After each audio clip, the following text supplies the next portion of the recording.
During the Nazi regime, Germans arrested about 100,000 queer men under the national law against so-called unnatural indecency between men.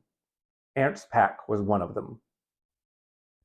Ernst was born on March 3, 1895, in a small German town along the border with the Netherlands.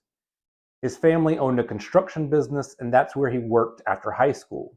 When World War I broke out, he volunteered for the army and eventually rose to the rank of staff sergeant. After the war ended in 1918, he returned home after earning an Iron Cross Second Class for his service. He became a partner in the family firm, and in 1925 he moved the headquarters of his family's business about 40 miles away to the city of Essen, which was located in Germany's industrial region.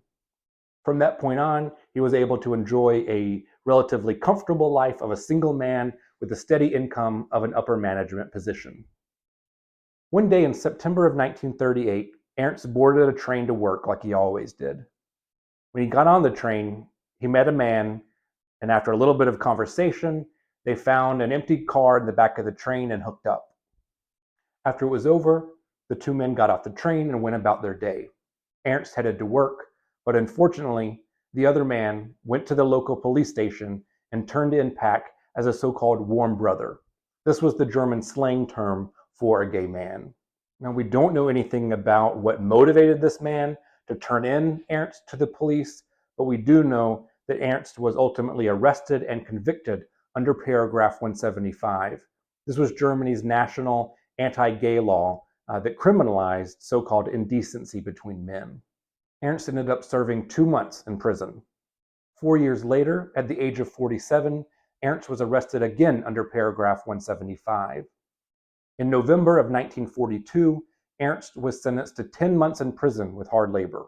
Even before his sentence was up, the police department wrote to the Nazi Gestapo requesting that they transfer Pach into a concentration camp. In his request to the Gestapo, the police officer wrote, "In order for Pach to agree to a better way of life and divert him from his vices, I consider a longer and stricter incarceration in a camp absolutely necessary.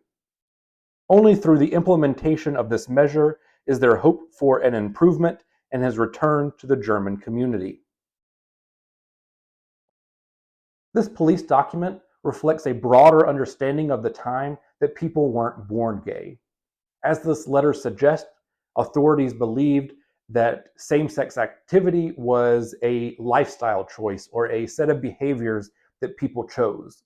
According to this view, people could be trained or forced to give up this lifestyle. Authorities, like the police officer who wrote this request, believed that hard labor and harsh conditions would make a gay man more manly and tougher, and therefore reorient them back to a straight lifestyle.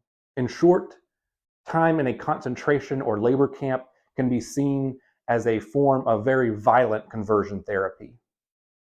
In December of 1943, the Nazis took Ernst out of prison and sent him to the Natzweiler concentration camp. A month later, they sent him south to Flossenburg. Ultimately, officials concluded that Ernst could not or would not be rehabilitated by behavioral modification. They believed that more drastic measures were needed to cure him of his homosexuality.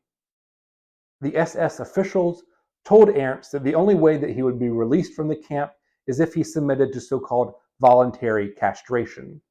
This procedure was meant to remove his sexual desires altogether. Ernst knew that if he stayed in the camp, he would most likely die, so he signed the form. On February 28, 1944, only 3 days before his 50th birthday, the Flossenburg camp physician castrated Ernst Pach. This story sheds light on the multiple and sometimes contradictory ways that the Nazis understood and treated gay men. Officially, the policy was to force German gay men to give up their behaviors and then be reintegrated back into German society. But as this case also shows, they used violence in their attempt to find a cure for men who would not or could not be straight.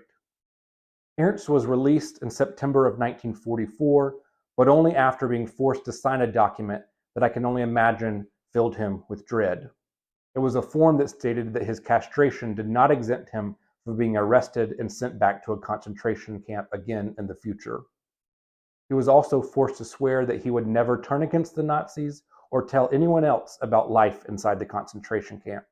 The historical records don't indicate what happened to Ernst Pack after that.